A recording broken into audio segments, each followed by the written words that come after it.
Well, hey everybody, sorry about those technical difficulties. Welcome to Best Practice.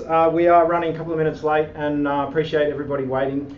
So thanks very much. Just trying to get our software to hook up to our YouTube channel. So if you're watching in Kajabi, couple little housekeeping things. If you're watching through our Training Academy portal, which we call Kajabi, there's a little YouTube button down there at the bottom of the window, and if you'd like to select that later on or during the presentation to post comments. So feel free to just watch away where you are right now. You don't need to move, but if you'd like to post comments, you can do that in two places. You can look at our Facebook page, and we've just recently done a live broadcast of Facebook, and you can obviously do that on our YouTube page. So if you click that little YouTube button, you can post comments, ask questions, and I'm here for you guys. I don't need to go anywhere this afternoon.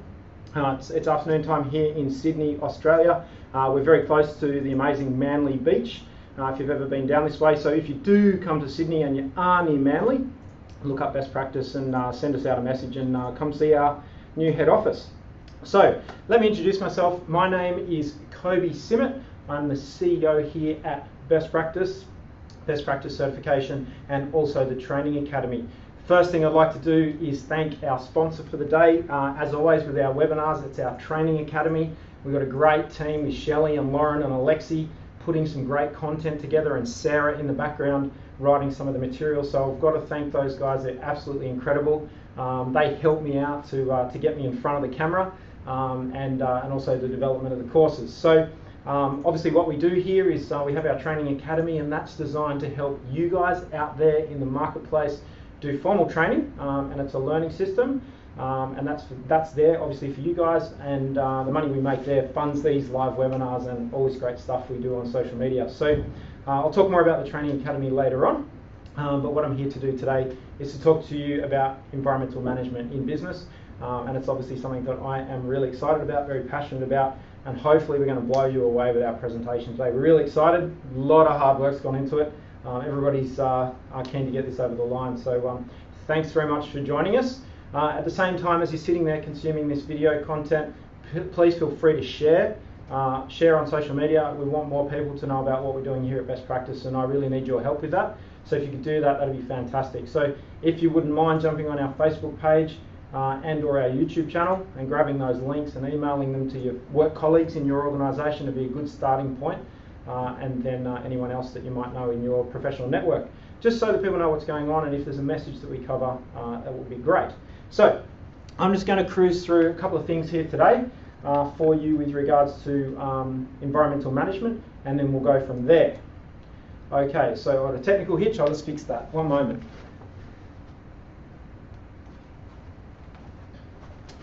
Okay, so I don't want to see that.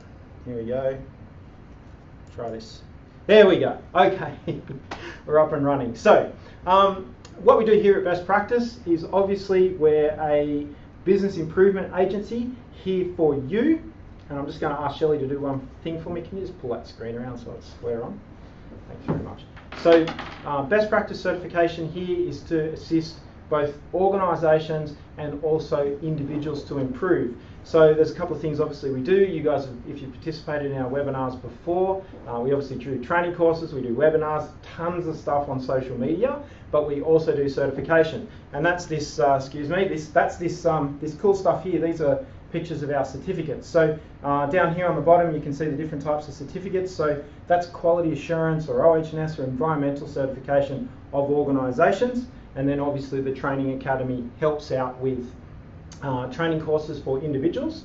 We've recently released an ISO induction course, which is applicable to individual people that would do training in your organisation. So when they're doing their induction in your organisation, there's a little course that we offer that they can log on, and they can do that when they start. And that's for us to help you with your agenda in your organisation. So we can participate in your induction. So it's having each person that participates or joins your organisation do that little induction through our Training Academy. So that's something really exciting. I'll talk more about that later on. A couple of the other things we obviously do here at Best Practice is the traditional style of quality assurance OH&S environmental audits. We like to call them best practice assessments here at Best Practice. Puts a very positive spin on what's going on, and it helps the agenda of business improvement rather than a compliance approach as such. It's very much a very positive way of life here at Best Practice. And definitely that's what we do when we're out doing assessments on site in your organisation. It can be a stressful time. You know, it's not about pass or fail, obviously, but it's about doing those best practice assessments and always looking to opportunities for improvement. And you'll see that through what we do, obviously, out on social media. Let me just talk about social media.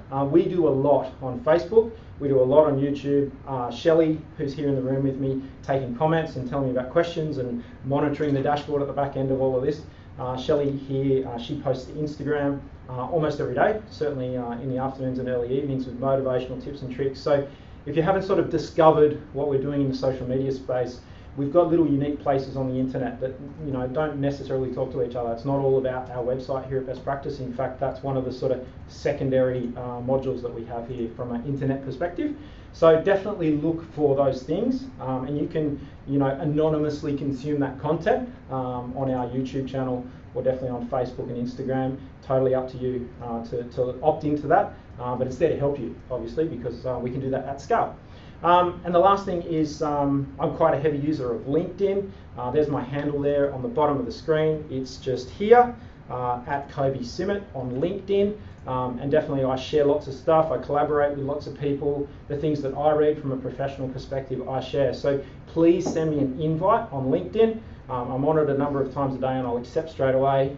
If you see me and accept, send me a message and say hi. I love to hear from people. And even ask me questions. So I was messaging backwards and forwards with a couple of people last night on LinkedIn. So it's the time, you know, I get that one-on-one time with you in that messaging service, which is excellent. So that's my handle there, at Kobe Simmet on LinkedIn.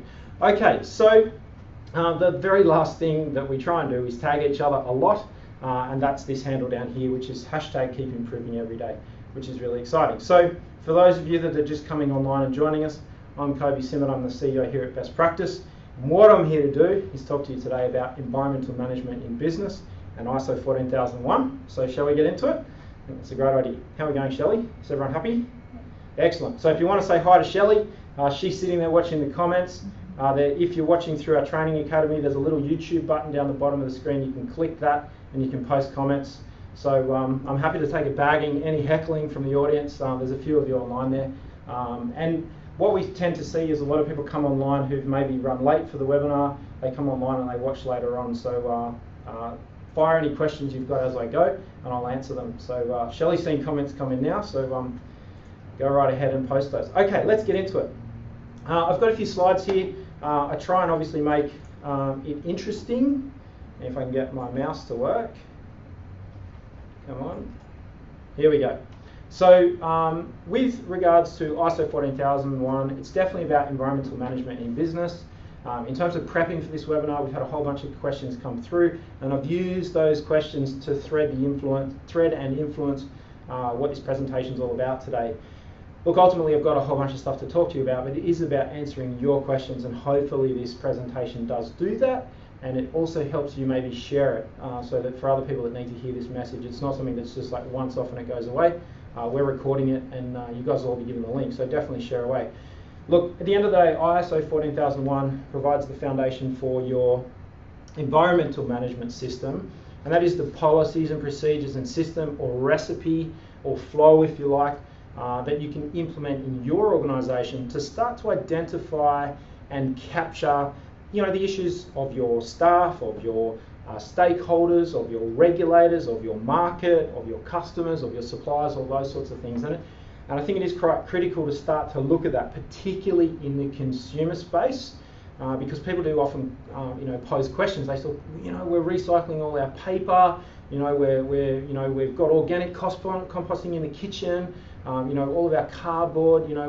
All those sorts of things. And they're like, well, we don't know what else we can do. Well, I think the biggest thing that you can do is start looking at what can you do to influence your suppliers, because ultimately there are a whole bunch of you out there that are getting environmental management ISO 14001 because your customers asked for it, and so they're starting to say, well, what impact do you have as a supplier to us in the global picture?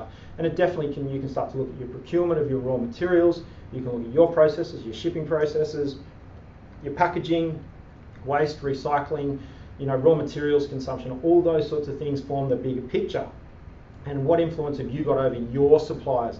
And that's what they're ultimately asking you to do, passing on that influence to you, for you to influence upstream. Now at the end of the day, it's about obviously the ultimate raw materials consumption in the manufacturing space and also the service space. You know, things like, you know, from our business's perspective, we're adopting a lot of online opportunity to communicate, because then we don't need to put people on airplanes. So I've done a lot of traveling in my career, jumping on airplanes, presenting sessions like this. Well, today I'm speaking to all of you from our head office, and I haven't had to catch an airplane, so I haven't had to burn jet fuel. So this is quite a nice little opportunity for me to communicate at scale with people. You guys haven't had to get into your cars to go to that event. Or your public transport or those sorts of things. You're able to consume this content. So this is quite a sustainable little operation that we've got going between you and I for this presentation, and it's a really good example about how I can reduce your impact on the environment. Does that make sense to everybody? So if you missed that point, post a question, because I will cover it in a little bit more. But you guys ultimately, you know, you're my customers, and I've been able to influence you in your environmental footprint today by giving you the opportunity to communicate, to consume this content, well, ultimately on a mobile device. So, you know, an Android or an Apple device, or an iPad, or your desktop in your office. And we've minimised that environmental impact of running this particular event, which is really, really exciting. And then it's obviously they're recorded so that other people haven't had to change what they're doing. So that's quite exciting. So I'm getting a little bit off track. ISO 14001, excuse me, is also about outlining a recipe to follow. And that recipe to follow in terms of how you process your environmental issues. So how you would identify, well, we've got a huge opportunity to run a more sustainable event for people, and obviously we can do that in this style online, and that's best practices impact on the environment. And so we can use our ISO 14001 management system to set a policy and say we're going to run sustainable events. The way we're going to do that is we're going to do that online, so that people don't have to travel to the event and we don't have to travel, to minimise the greenhouse gas emissions from transport. So we can use our environmental management system to process that. We do get lots of people saying, hey, can't get to the event, we really want to see it live, we want to have the training, and so that's when we can open that conversation. We can say, hey, it would be a little bit more sustainable and definitely cheaper to consume this content. We can use ISO 14001 and the system, if you like, or the recipe, to process other types of risk in the business. And what we're starting to see is the convergence of the new quality standard, ISO 9001, the new emerging ISO 45001 Workplace Health and Safety, or OH&S standard, that's coming out next year. There's a data security standard, which might interest some of you if you've got customer data or really business critical data in your systems, in your servers, in your cloud systems, and protecting that. And so all of those standards follow the same model now, the same headings and the same model in terms of the process or recipe for going through and processing business risk. So if you're clever, and I can talk you through it, you can ask me a question about how you do it, you can use the model that ISO 14001 presents, and you can exchange the word environment as you read the standard for any other commercial risk, and you can follow that risk-based approach.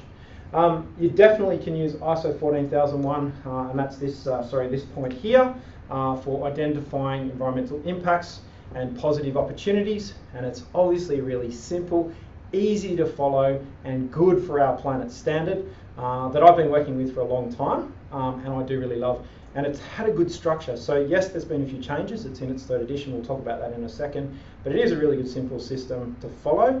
It's not hard to read. I have got a copy of it here, which I won't share the printed version because that'd be a copyright breach.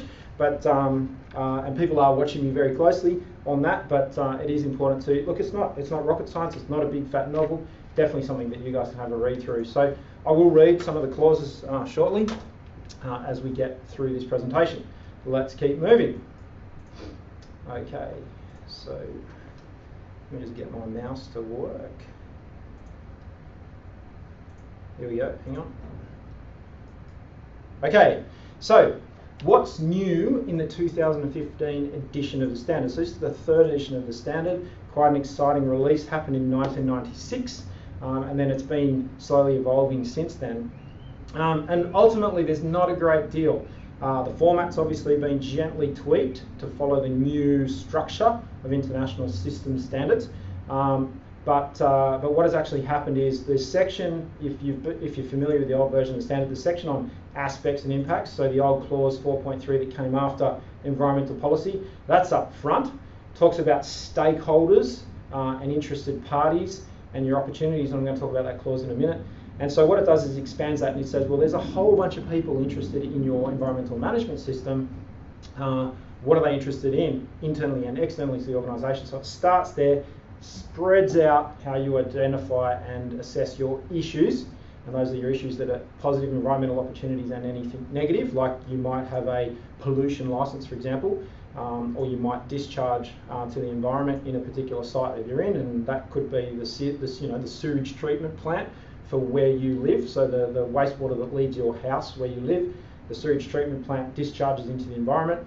How's that how's that effluent recycle, all those sorts of things. So the standard more clearly specifies to look into those requirements, because it was a bit fuzzy, and lots of people said, well, they could be a big factory that's polluting and all they're focusing on is recycling paper in the office, and it was a bit of a joke, really. So the standard's got a lot more guidance and simpler language, I think, which is really exciting. So the standard, as it always has been, because it's one of my favourite ones, is a good looking standard, and it's just got a really simple steps. So we're now looking at our interested parties and our stakeholders, and then moving into environmental policy, so building the system. So really more identification and contextualisation of risk, and then moving through into the system, policy, risk control and risk prioritisation, emergencies, training, competency, consultation, communication, and then the business evaluation system, which is internal audits, monitoring and measurement, management review, and I'll talk more about that if I'm moving too quickly for you as we go. So it is that really good structure, and it's just shifted the risk identification and contextualisation to the top. And obviously there's a reason for that, like anything, like the constant updates on an Apple iPhone or an Android device. It's always about system improvement and little tiny improvements, not massive leaps, which is exciting. So a little tweak to this standard recently, and we've got a bunch of clients that are transitioning to the new standard, which is really exciting. And their systems are simpler, and everyone's quite excited, which so am I. Okay, so obviously the title is ISO 14001:2015 Environmental Management System Requirements. It takes a risk-based approach to environmental management, and for those of you that need more information on risk-based approach, it's all about the show-stopping, kill your business, kill your organisation, big court cases, prosecutions, massive media outcry. It's about prioritising those things, and then the little things in the business, maybe not so much of a priority. And it's definitely something that we see as and I use this word in a positive way, the immature approach to a management system. We do see that people sort of take that paper recycling approach rather than looking at the big purchasing decisions that might need to be made by the business in terms of even the countries where you purchase your goods and services from. As a business, you can start to look at, well, actually, it is cheap. And yes, we've got to manage balance sheets and P&Ls and bottom lines and all those sorts of things as a business, but I think at the end of the day, thinking about that longer term sustainability, I think it's a critical issue, and a lot of us do, not a lot of us, but a lot of businesses do don't really embrace that bigger picture risk. And it's my job today is to make it sound really easy, because it is, and convince you of that, so that you can share this message out to your businesses and get that, not necessarily that conscience vote going, but definitely get people saying, it isn't actually that hard to be sensible about this. And if we work the situation properly, environmental management makes sense to the bottom of the line of business, saving energy, less cost, saving shipping miles and freight, less cost. And what I'm starting to experience, with some of the businesses here in the industrial estate that we're in here in Brookvale in Sydney, New South Wales, Australia, is that their local manufacturing is faster than some of the international countries they compete with. Price per unit might be a little bit more expensive, but it's definitely faster, which is really, really exciting. My third point here, this one, Annex SL. That's a little technical thing to be very aware of, that Annex SL now prescribes how the systems work to make your job easier to integrate the system. So to bring the environment system into the business management system, where you're looking at risk and managing it. And we do, I harp on a lot on our YouTube channel about, the dashboard that we have here at Best Practice. and the dashboard that I'd like to see you guys put forward, which is your performance over time graph. And so AnnexSL does build on that, and I'm going to spend a lot of time over the next 6 months in these webinars pushing you guys to really get crystal clear on the dashboard for each of the areas of risk in your business, and you're going to see that as a common thread as I push people to get a real clear picture, a clearer and clearer and clearer picture, because you will see at the top of the organisation they watch the bottom line, they watch the balance sheet, they watch the net profit margins, and I'd like to see more priority put on those other areas of risk, because they are strategic strikes at sustainable protection of the bottom line. So good quality environmental management gives you a more sustainable, forecastable bottom line in the business. The same with safety, the same with data risk. So if you've got good quality risk management, you can sustain and forecast definitely the financial sustainability further into the future. And it's definitely something that's happening out in the market with social responsibility screening. So social responsibility screening is starting to look at, do your organisations have these things in place? And if you are in the publicly listed space on any of the international stock exchanges, there will be people starting to look at your organisations for this information, and it's definitely something that we're advocating, that it's a good way to promote that you've got these things handled. And obviously my final point down the bottom there, which is it's easy to integrate with quality management system, and mirrors the most exciting upgrade ever to ISO 9001. Okay, so let's talk about environmental issues. Here I am in the fog of a power station, and I think what it is important to understand is that, for example, the consumption of electricity in most places around the world is largely coal-fired, nuclear-fired power station or nuclear power, and so it's important to understand, what is happening. While this might be, what's happening here in this slide is something that's out in the environment. It's definitely the buildings that are in and around, that we're in and around here. Some of them are solar powered. Some of them are solar powered. Out the window here, I can see a solar powered building that's 100% off the grid. And it's it's really important to sort of look at those opportunities, because all the people in that building that I can see from here, they're not creating all of this pollution. Now, most of this stuff here is steam. And then the stuff right over there, that's coal-fired exhaust fumes. So it is important that when you start to look at electricity, I just wanted to give you this picture so that those of you out there that don't know what we're talking about can actually see that when you consume electricity, this is exactly what's happening somewhere.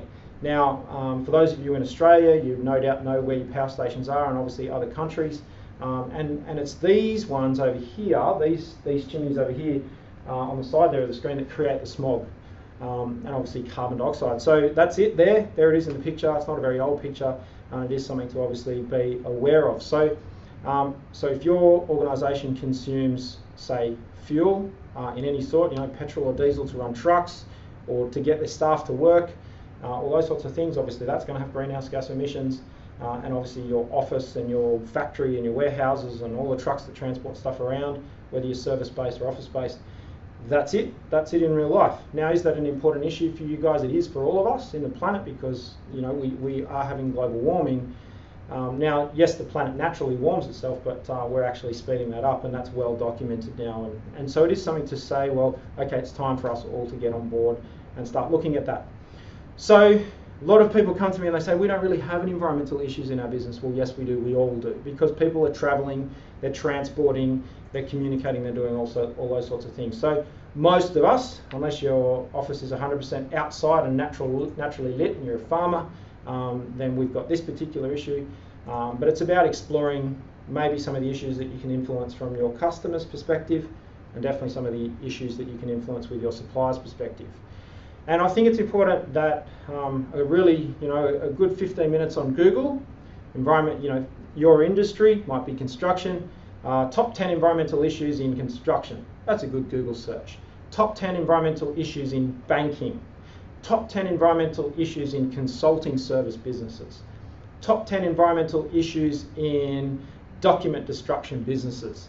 Top 10 environmental issues in accountancy businesses. Top 10 environmental issues in, I'm just trying to think of the people that are in this webinar at the moment from the Rego list, in fast-moving consumer goods.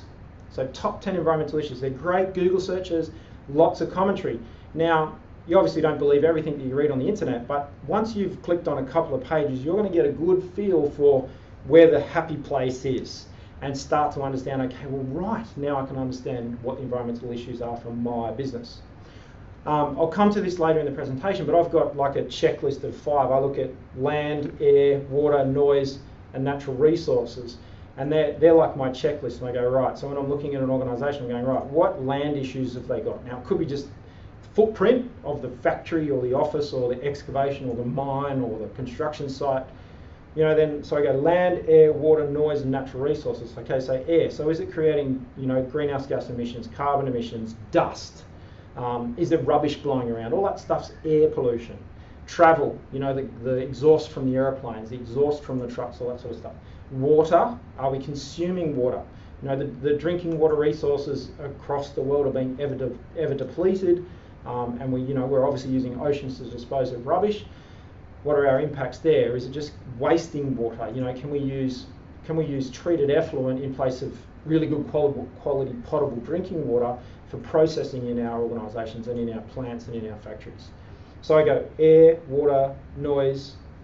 Sorry, land, air, water, noise. So do we make noise? What does noise do? Noise and vibration, and then obviously the consumption of natural resources. And I'll go through that again at the end of the presentation, but that's like my checklist to give you an understanding that's really practical of your environmental footprint. And that's what I'm saying here, which is, you know, we're talking about do you impact your suppliers' environmental footprint, and how about your customers' environmental footprint. So you can use that checklist. If you've got a pen handy, you'll see it later in the presentation. The link will be available later on. You can press pause and rewind.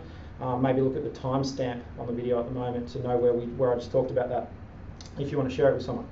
Okay, that's a really good practical approach to environmental management to take on board and to use through your organisation and talk to your people about.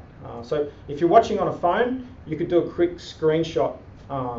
If you're watching on an iPhone or a Samsung, do a screenshot of this slide or any of the slides that I talk about as you go. There's a top tip for you as we go.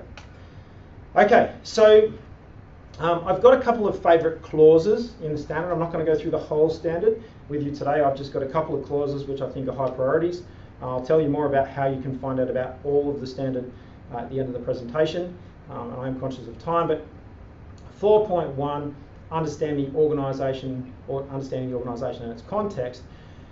What we want to do is we want to look at, and clause 4.1 looks at external issues. So you use that checklist. We've got land, air, water, noise, and natural resources as an example. Someone's just posted a question about flora and fauna. You can put that in land or water if you like, so fish and all those sorts of things, animals out in forests, plants, all that sort of stuff. You know, that's impacts on land, you know, land clearing, for example, so that's how that integrates flora and fauna. But you're looking at those external issues. Like you might just say, well, we've got an office, we don't do any land clearing. Well, hang on a minute. If you're using soap in your bathroom that's got palm oil, then yes, probably you're buying from a farm that cleared old growth forests to plant date palms to make palm oil. So I don't want to get too green and technical on these sorts of things with you, but you know, choosing an organic soap for the bathrooms is one small step in the right direction in terms of influencing culture.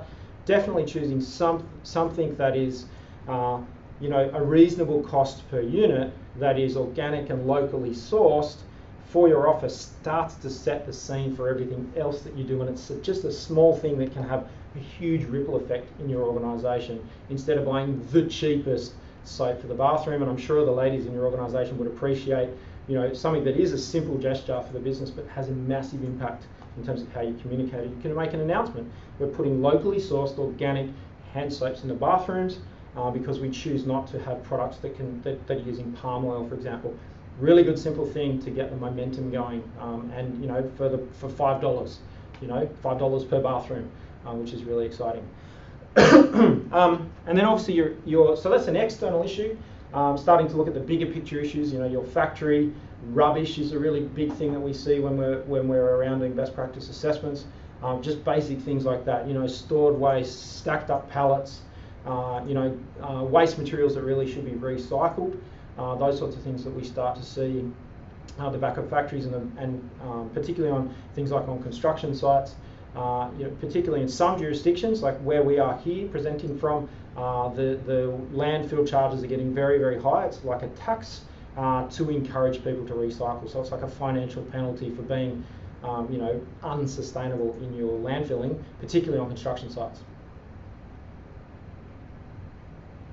So starting to look at some of your external issues, as a organisation that might be building a new factory, building new office fit out. So I'm presuming that most people do work at some sort of desk, office fit outs. When we constantly change and do office fit outs, and presuming you're all in offices, when the fit out occurs and everything gets stripped out and taken to landfill, that is quite environmentally damaging. So starting to think about, well, we're about to move office, we're in a new office.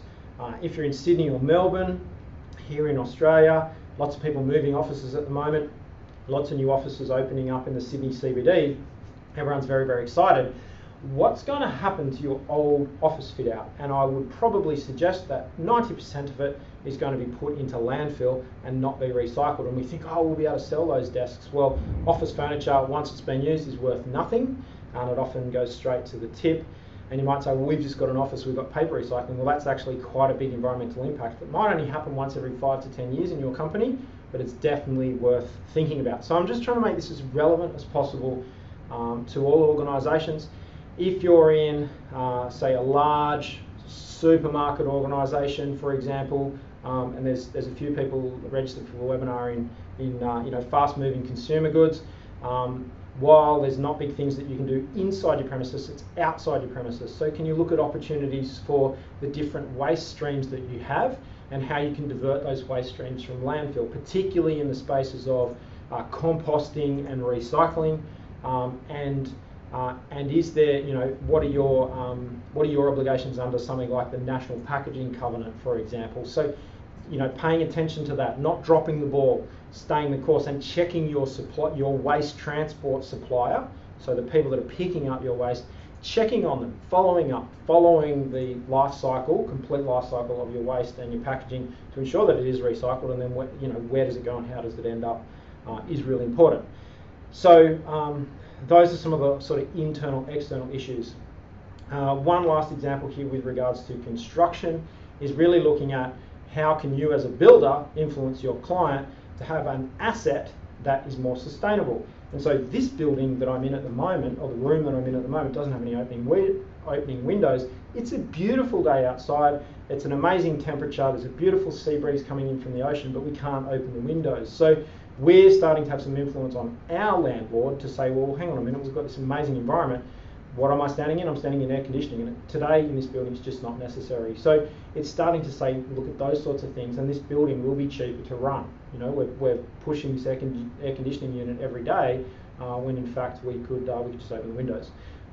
So that's an opportunity where when you're running a structure, so the architect could have influenced the developer, that could then have a building that's cheaper to run down the track. And obviously the cost of building that building can be recovered, because it might be more expensive to build a building with opening windows, then that cost can be recovered down the track because you're just offsetting the electricity cost they're otherwise paying. So it's look, I think, yes, it's tough, I agree with you, it's tough, but it is an opportunity to definitely start by asking questions. And the best way to influence is with questions. In any area of business, particularly when you're in a leadership role, is really good quality questions, and asking those questions and say, well, what else could we do? What else could we do to be more sustainable in our organisation? Okay, so I've got a definition just here. It's just here, this one, which is environmental conditions being affected by or capable of affecting the organisation. So that's really what 14001 is exploring, is looking at those environmental conditions being affected by or capable of affecting the organisation. And then obviously, what are your commitments in your environmental policy? And it's definitely something to think about is, well, what commitments have we made? We've committed in our environmental policy to prevention and pollution. We've committed to legal and other requirements compliance, but what we've also committed to is continual improvement. And I find that it's difficult for a lot of organisations to demonstrate to us when we're doing an assessment against a standard that they've really thought about and delivered on continual improvement. They're like, yes, we're still recycling, yes, we've got composting in the staff kitchen, but they haven't really taken that time out to really think about, do that really simple Google search and think about, all right, what's the bigger picture item or issue for us in our industry, and how can we really, demonstrate this? Because it is a good thing, and people will look to you as a a thought leader or an influencer if you can do that just by asking the questions. Okay, so that's a great clause, worth a read if you get the opportunity. Let's move on. So what we've done here is just I'll move out of the way so you can see our great ship. Just some really, for those of you that like pictures, just here we've got this ship, so transporting containers. In those containers there could be t-shirts and singlets and new mobile phones and blenders for the kitchen and pots and pans and all the amazing stuff, and perfume and watches and shoes, cars, all those sorts of things. So they're all, and at the end of the day they have to be transported, and these things here use lots and lots of fuel oil to run, and because they're out in the ocean they often make a lot of black smoke, and this is where we talk about carbon miles, and that's just one example. Obviously over here, just rubbish, general rubbish, and I think what's really interesting to actually physically look at this rubbish is when you look closely at that picture you can see a whole bunch of brands. Now you might say, well, how does that affect us? Well, you might be an organisation that sells these brands, so this is your customer impacting the environment. Your colleagues, your friends, your family, the 6 degrees of separation, this is people impacting the environment. So yes, we're talking about environmental management for business, but adopting, without going too crazy and upsetting people because you're a bit of you're a bit crazy, but it's about just saying, well, actually, how can we be a bit more idealistic about, well, what's a better opportunity for this? Obviously, when we move right over the other side of the screen here, we've got an oil pump. So the people that are driving vehicles and trucks and all those sorts of things. It's just an example. This is an environmental aspect, which is the pumping of oil, which is consumption of a natural resource. And we want to try and start to move away from that anyway, because it enhances obviously global warming. Up here we've got we've got some excavators. I'm trying to give you a bit of an example of mining, and in this instance it's coal mining, and then obviously the impacts on say a reef, and I think in this instance we got it might be the Great Barrier Reef. Actually it's not the Great Barrier Reef. Shelley's shaking her head, but somewhere in the South Pacific. And so, it's just about thinking about, well, as an organisation, the things that we consume, how can we, maybe make ourselves a little bit, maybe the first opportunity for you guys with your organisations is to make yourselves more aware of how you, as individuals that make up an organisation, impact the environment, and you could just start by communicating, and that could be your first step for your environment, for your organisation. So your organisation influencing your staff and your staff's impact on the environment, that could be a good thing. So there's a couple of cool pictures there. If you're doing the screenshot thing, grab a screenshot of that, because that's a couple of great pictures. And then doing a Google Images search. So do a Google search and hit the images button and say pollution, for example. Just do a Google search, pollution, and then just go, is any of that in our supply chain or our customer chain? And it starts to pose the question for you. It's quite good if you like lots of pictures. How are we going for time? Wow, it's getting away. Okay, so my top, there's a few people laughing, is monitoring and measurement, analysis and evaluation, and it's consistent across all the standards.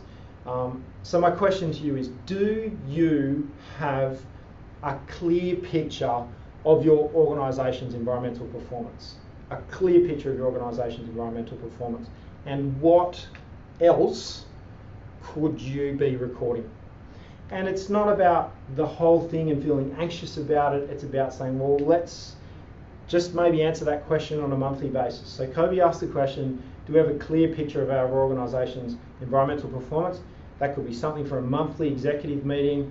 How could we get clearer on our environmental performance? And you're going to achieve a whole lot more if you just do little things at a time, not try and take it all on and get overwhelmed by it, just a little bit at a time. And that's why we talk here at Best Practice about keep improving every day. So what do you measure? Who's responsible for it? What could go wrong? will it cost our business? Now, if it goes wrong, will it cost our business and how much? What's our insurance policy on this thing? You know, is it too expensive to insure? And it's starting to think about those sorts of things. What happens if we run out of raw materials? You know, and for us here at Best Practice, we rely quite heavily on the internet. And so that's a risk. It's not an environmental risk, but, well, it could be. You know, when the internet goes down, well, then you guys aren't happy because you can't see your live stream and, you know, all those sorts of things. So it is about understanding that sort of stuff. And then the last one, which is a really tricky one, and I won't go into it in too depth, but how do you find out if you've broken the law? So the regulator knocks on the door, the environmental regulator knocks on the door. How do you know if you've broken the law? How do you know if you've breached a contract? And so you might say, okay, well, that's your professional obligation to be understanding what your requirements are. That's your organisation's professional obligation. It might not be delegated to you. It might not be your accountability to know that stuff, your piece on accountability, but it is an important question to be considered, and there's a part of ISO 14001 that, you know, it's all about prevention, to look at, you know, what can we do to really be aware of what our legal and other requirements are, our contractual requirements, our customers' requirements, our suppliers' requirements. So if you're doing a screenshot thing, that's a really good one to screenshot, because that's what monitoring measurement's all about. It's about getting that real clear picture, getting on the front foot, and a little bit at a time. What's really cool about this is in some jurisdictions, if you're doing this due diligence activity that we're talking about here, then you can use that as your defence. So if something does go wrong and you've been making these investigations, you've got evidence of these investigations, you're trying to find out whether you do it on comply, and you're on the front foot, and something does go wrong, you can go, you know, very sorry, Your Honour, we were in the process, very seriously in the process of doing our investigations because we weren't aware, and we were making ourselves aware of this stuff, and we're already putting programs in place. And so we can say that, you know, things do obviously go wrong, but it is, in terms of prevention, it's going to look a lot better. And there are definitely jurisdictions now where these are criminal offences for pollution incidents in some heavy industries. And as you know, as you go about monitoring and reporting, the regulators will often help you with your industry, particularly if you do it before something happens. So that's a really, really important piece of advice. I have that in the back of my, you know, earlier on in my career where I was in a legal role, and it's definitely something that the regulators do like to do, you know, before something happens, help you, because ultimately that's their role, is to, it's not there to prosecute you, they're there to protect the environment and use the tools and processes that they have. So please engage with them. It's good to build those relationships. Okay, so ultimately here, obviously the back of the slide, lots of graphs that we've got here for you, and you know, and that's about building that dashboard, which is really exciting, and that's applicable across all of the standards, by the way. So your quality standard, you know, you can look at the, you know, one of these graphs. For example, you might have customer satisfaction, you might have environmental performance, safety performance, and you can start to look at all of those things and how they influence each other, which is really exciting. Okay, let's move along. So, screenshot time. If you're doing a screenshot thing on your mobile phone, if it's an iPhone, you press the home button and the power button, it'll take a screenshot. I'm not sure about the Android devices, but obviously this webinar will be available. We'll send the link out to all of you so that you can re-watch it. You fast forward through, so you don't need to obviously re-watch it in real time. Once you get the link, you can move backwards and forwards really quickly to find the stuff you need, and obviously the slides. So my top 5 focus points, if you like, as I do in these webinars, is get a good understanding of what page 6 is saying, and it's all about prevention. Now, if you were in our safety webinar last month, the ISO 45001, I made the same point. And as I was putting the webinar together, I'll admit that yes, we opened the old webinar PowerPoint slides and we updated them. But I was looking at this point, I was saying, you know what? It's the same point for safety. It's the same issue. It's about prevention, and it's about getting that good understanding. And what I can say about this page, and I'll just pull it out in the standard, is for those of you that have got a role to sort of be the champion of environmental management in your organisation, getting a good understanding of this page, it's got the introduction, the aim of the environmental management system, and success factors. And it's a really good executive summary to put forward to the executive leadership of your business to say, look, this environmental management system this is what we're doing. This is the ISO language. It's in the international standard. It's a bestseller document. If it was a book, it'd be a bestseller. Hundreds of thousands of copies around the world. Hundreds of thousands of organisations certified to it with these systems in place. And this is what they're doing. So I can't reiterate enough, and I've been saying it in a couple of our YouTube videos this week, just do the work and read the standard. And you know, if you can go to this one, a lot of it's going to make sense, and it will answer a lot of your questions. As much as I love answering everyone's questions, and please keep them coming, let's start a robust discussion about these pages. It's aim of the system is protecting the environment by preventing and mitigating adverse environmental impacts, mitigating the adverse effect of environmental conditions on the organisation, assisting the organisation in fulfilling compliance obligations, enhancing environmental performance, controlling or influencing the way the organisation's products and services are designed, manufactured, purchased, distributed, consumed, disposed, all about life cycle, achieving financial and operational benefits, communicating to interested parties. So, that's a really good executive summary that you can use as a sales pitch in your organisation to get people on board. And it is something that's in some of our ISO induction courses in our training academy. And then obviously the success factors. What does this thing look like 12 months after the project to implement the system's gone through, or the project to improve the system's gone through. So it's a really good thing. And obviously my point there, where are we? We're up here on success factors, is getting that good understanding about the success environmental management system. Tip 3, plan, do, check, act.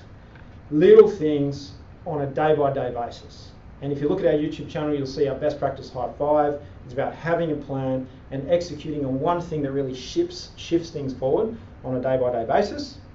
And we can sort of get that thing rolling and keep the momentum up. And then obviously focusing on your global footprint. If you go back to that slide that had the ship, it's definitely things to look at. Understand what your carbon miles are, those sorts of things. Obviously environmental impact. So top tip 5 is environmental impact, which is the definition, a change to the environment, whether adverse or beneficial, wholly or partially affected by you. Now it's you at work, or you at home, or you in your organisation, or you as a team, and that's something to really think about. How do you? And I think we're way past in society putting our heads in the ground and saying that, how do we impact the world? Because even, we talk about there are countries with severe poverty and hunger and all those sorts of things, and ultimately that's being caused by other countries being more competitive. And so, there is this sort of blending when you talk about environment with some of those, global issues and what the organisation can do from a philanthropic perspective. You can actually have a global change and thinking about that global footprint. So, yes, it's all warm and fuzzy, but it is about just your organisation just doing little things. It's the organisation doing what it can afford instead of doing nothing, which I think is really important, and challenging questions and challenging the status quo. Getting uncomfortable, I think, is those things to sort of consider.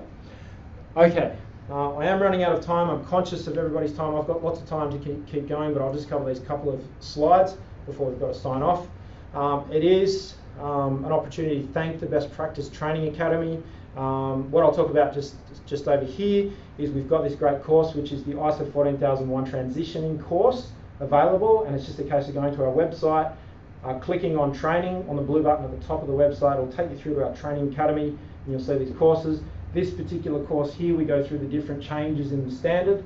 So that's one there that you can click on and you can consume now. We go clause by clause through the changes. And there is also an ISO 14001 course. So thanks very much to the Training Academy. It's these guys that put all this together to give you the opportunity to learn in this free webinar environment. And then obviously we've got these courses here that help pay for all of this stuff, which is excellent. So jump on the website, have a look around. So at the very top of our website, you click on that Book Now button. If you go to our Facebook page, there's a Shop Now button on our Facebook page, and that will take you through. There's free stuff available, so you can register for these webinars and get updates. There's checklists you can download. There's ebooks you can download. That stuff's free. And there's these great courses that you can do as well, which is really exciting. So we've got a special offer today, as we always do. It's a limited time. It's for you guys. I really am very grateful for you guys jumping online and having a listen to my talking head today. And we've got this great course that we've put together, which is $249. Australian dollars, and it's just for 5 days, and then the price is going to go up. And it's just a special offer for the people that have participated in the webinar. And I go clause by clause through the standard in my excited way that I do. And it's something that you can purchase and keep. So you can buy it now and you can watch it all later. It's something that you can purchase and keep and use to keep going back and getting my constant inspiration. And what's really cool about our training courses and buying training courses with the Best Practice Training Academy is you get a username and a login, and the course gets allocated to you, and all the videos and all the content is there for you to consume for as long as you keep that email address and username and password. So use a personal email address and a password to log in, and it's always there, and we do updates. So you get the course and any updates that we're going to do in the future as we add more content and we get in the right posts. So Sarah's going to be doing a lot of work after Christmas adding more content, so it's definitely something to not sort of skip over and have a look at. Now's the time if you want to start sending in some questions. Shelley's seeing a few questions coming in. Post any comments, any questions that you've got. I've got a couple more slides, so throw those questions into the comments. If you're watching in our Training Academy, click the little YouTube button and you can post comments, or jump across onto our Best Practice Facebook page and post any comments over there. We did a live broadcast earlier today. Any comments and questions, and I'll start answering those in a second. So that's our training course offer. We go through the new edition of the standard 2015, that's this one, clause by clause, and just discuss the intent of each clause and give you some tips and tricks on things to consider as we go. Okay, anyone who purchases a training course, you've got Christmas holidays coming up, you're going to the draw to win a $3,000 travel voucher. That's in Australian dollars, in the Australian currency, which is really exciting. So anyone who buys a course between now and Christmas, and then post-Christmas, and then we've just got a sequencing, so as we release, as we consume a total number of courses, there's a travel voucher, and then we go into the next ballot for the next travel voucher. It's really exciting, so $3,000 could go a long way to your Christmas holidays, so jump in there and have a look at that opportunity, and Shelley's keeping track of everyone that's buying courses, which is excellent. And Q&A. So, Shelley, how are we going? Good. I'll start with this question we had last week. Yep. Came in. So, starts a bit of a long question, but I'll start go ahead. here. So, our company really struggles with measuring and monitoring within our office because our accreditation is office-based. We are monitoring things like paper, toner usage, use of electricity, air conditioning, etc. Yep. We lease our office, so electricity and aircon is controlled by the building manager. We recycle all of our paper, turn off lights, computers when not in use. But how can we measure against these? This is where we struggle. Okay, so we did do a YouTube video on this particular question as well. So the question is, they've got an office, they've got ISO 14001 certification with best practice, and their environmental issues are predominantly office-based, so paper recycling, toner, and toner cartridge recycling in the office. I think what is important is to think about what is your service to your customer, what is it that you do, and I'm pretty sure the business that asked that question had something to do on their website about sustainability of transport networks, and there was a compelling reason to purchase those consulting services because of the advice they gave. So one of your environmental issues might be the quality of the education of your consultants and their ability to give accurate and up-to-date advice on the sustainability principles of your service. So I educated myself to be able to present this. I'm helping you improve your environmental performance by listening to this webinar, because your organisations will all go and have a subtle change. I've educated you today, and hopefully I've shared something with you. So that would be my environmental impact, is about the quality of the advice and my skills of influencing you to go out there and really grab the challenge to improve your environmental performance. Now, yes, we recycle and we do all that sort of stuff here in Best Practice Head Office, but my education, my knowledge and my influential skills have an environmental impact, and that will be the same for that business. So your professional services business, you give professional services advice to your customers. How can you influence your customer? And so my final point there is working on the skills, the skills of influence and leadership of your professional people with the customers is then going to have a positive impact in the customer space. So I know that's quite challenging, but that's where you've got a really big opportunity, and it might sound, oh, that's too hard, but if you enroll your professional people in a leadership skills and influence and negotiation skills course or training, and then overlay influence from an environmental perspective, that's going to really change things. It's going to change the game up for your organisation. So that's a great question, and very similar to us. So if you want to explore that further, send me a message on LinkedIn, and I'm happy to go backwards and forwards with you, and even pick up the phone and we can have a conversation. So and that's open to anybody that's watching. Next question. Next question. I'm currently certified to the old 2004 standard. Where do I start when preparing to transition to the new 2015 standard? Okay, so this question's about certified to the old standard. How do I go about transitioning? Well, the first thing I would recommend doing is obviously an internal audit against the new standard. So getting a copy of the new ISO 14001 standard, and you can get that from the ISO website, so iso.org. ISO.org has got the international standards, and depending on the country that you're in, there might be a local standards seller of ISO standards, but start with ISO.org, get a copy of the standard, read the standard, and then do an internal audit. So presumably you were doing internal audits against the old standard, so it's about setting that criteria and having a read of the standard and saying, okay, going through and starting in section 1, scope, 2, 3, section 4, and saying environmental management system to achieve the intended outcomes, including enhancing its environmental performance, the organisation shall establish, implement, maintain and continually improve environmental management system. How are we doing that? Leadership, top management shall demonstrate leadership. So this is the new edition of the standard, going through and saying, okay, how do we do that? And maybe you could write some notes on the side of the document, or you could start writing on your audit report template and start creating a to-do list of some of the little things that you need to change. So first, we'll be having read the standard, doing an internal audit. What we can do here at Best Practice to help you is you could jump into our training academy and purchase one of our transitioning courses. So we can definitely help you from that perspective. And also there's lots of free videos on our YouTube channel. So it's plugged for the training academy because that's what we're here to do, obviously. But definitely that's the stuff you can do for free. Get a copy of the standard. You've got to buy it.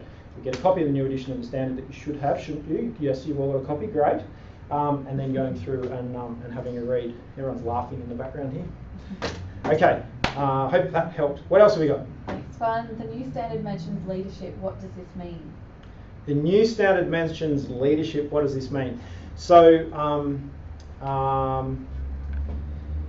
I've got a couple of analogies. Behaviour breeds behaviour. So it is important to understand that behaviour breeds behaviour. So what the top management executives in the business are doing is going to influence the rest of the business. The leader sets the tone, I think, is important to understand. And so when you bring that into the context of environmental management, if you're a systems manager, if you're a systems advocate, if you're a director, if you're in an influential position, it's about getting in a room, shutting the door and saying, right, we have to be on song, we have to be on message, we have to be on point with this. So it's about demonstrating that, and the best way to demonstrate that is through action. And so, I could recommend a CEO announcement or a leadership announcement to the business about what you're doing, them demonstrating their knowledge, them endorsing or supporting the systems management, getting over the top of any covert hostility that the executives might have over the things they need to do, and selling. So that would be having a look at that page 6 at the very beginning of the standard I talked about, and getting an understanding of that, giving that executive summary to the executives and saying, from a leadership perspective, this is the stuff to follow. What do I do here at Best Practice?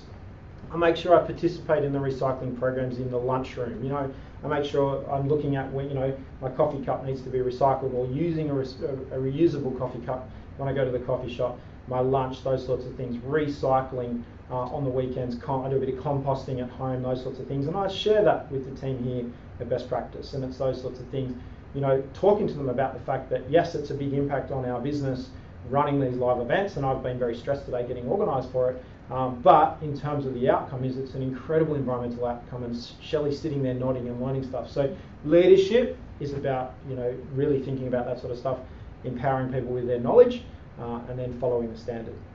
Next question. Have you got any examples of policies and procedures we can use in our management system? So questions, have we got any policies and procedures as examples you can use in your management system? I don't, but Google does. We just popped a video up on YouTube this week actually, where we showed how to do a Google search and get started. So that was our Ask Wednesday video this week. And so look, there's hundreds of thousands of these systems publicly available on the internet, and so I think while there are some amazing consultants out there to definitely help people, not everyone's got the budget to use consultants to help them with their systems. And so we do get that question a lot, and I think what I do, and I do it to learn a lot, I can definitely get the answers out of the internet pretty quickly nowadays, is to do a Google search, environmental policy, click the images tab, and then have a look, and you'll see all the different environmental policies, environmental issues, and I talked about the top 10 environmental issues for construction. And so if there's a specific reference to a policy or procedure that you think you need to write for your business or put together for your business, do a Google search and then capture or print or save 4 or 5 different versions and read them, and you'll get a good sense of what that organisation's doing, and then read the standard, and the two things will blend as you build your knowledge. You'll feel more confident to do it yourself, and I'd love for you to be able to do it yourself. And again, we've got a bunch of training courses where we help you with the standard. So if you're struggling to read the standard, jump on and grab one of our training courses, particularly the new ISO 14001 training course for this standard, or any of the others in our training academy. It's a great course, tons of great stuff in there. Everyone was really excited when we finished editing. There will be some more updates to that course as we add some extra reading material. So grab a copy of that course while you've got the opportunity. All right, we've got one more. One more question. What would be your top 5 things to measure? Top 5 things to measure. So I talked about, so this is top 5 things to measure. I'm assuming from an environmental performance perspective. I use that, and I show it, we're talking about in the webinar, land, air, water, noise, natural resources. Land, air, water, noise, natural resources. So use those categories and then say, okay, how does our organisation influence, or can we have a positive influence on that? So, okay, so you're purely an office-based thing, so can you participate in a tree planting program and maybe donate some money in that space? You've got vehicle fleet and you've got lots of sales reps on the road. Could you purchase carbon credits for your vehicle fleet or carbon offsets? Something that we've participated in, we're not at the moment, but we've participated when we've had lots of cars in the business, in Green Fleet. A bit of a shout out to Green Fleet, but what they do is they take money and then they distribute that money to community organisations to do tree planting and bush regeneration programs, and it's quite a nice little donation to community organisation with an environmental thread. So things like scout groups and Girl Guides and things like that get money to plant trees and do little environmental projects. And so it's got an environmental education piece to it and an environmental opportunity there. So that's something that I like to participate in, and it's definitely it's great for the community. So top 5 things to measure. Start to look at those categories and then say, okay, well, what things could we measure? Can we measure energy consumption, fuel consumption? Can we measure flyer miles? So if you've got staff travelling on aircraft, lots of staff travelling on aircraft, set yourself an objective to reduce air travel in 2017 by 20% through using online systems like Google Hangouts, FaceTime, Skype to have your meetings instead of travelling around the country. There's a really good opportunity to minimise those impacts. Any more questions? So everybody, thank you so much for spending some time with us here at Best Practice. And I really love doing this sort of stuff. We've got another webinar coming to you in a month's time. It'll be the last one we do for 2016. And so watch out for that. Please share the link. So we're going to send out the link to everybody. We'll send out the details on that amazing course. I'd encourage you all to grab that opportunity. That's it's the money that we make through the training courses that funds this process. Thank you for joining us, and I hope to see you on Best Practice TV. Look out for the Ask Wednesday videos. Send in more questions, lots more questions, and there's a challenge to you. What's your question for me so I can answer it? I'll be on LinkedIn all afternoon, so connect with me on LinkedIn. It's @KobeSimmet. Search Best Practice. Have a look at our Best Practice company page. Alexi's going to drop a couple of articles over the next couple of days, long articles that have been written, they're drafted, they're ready to go. A couple of good things there to read. It's all there to help you guys. Nice to be with you. I'll see you soon. Thanks very much, guys. Bye for now.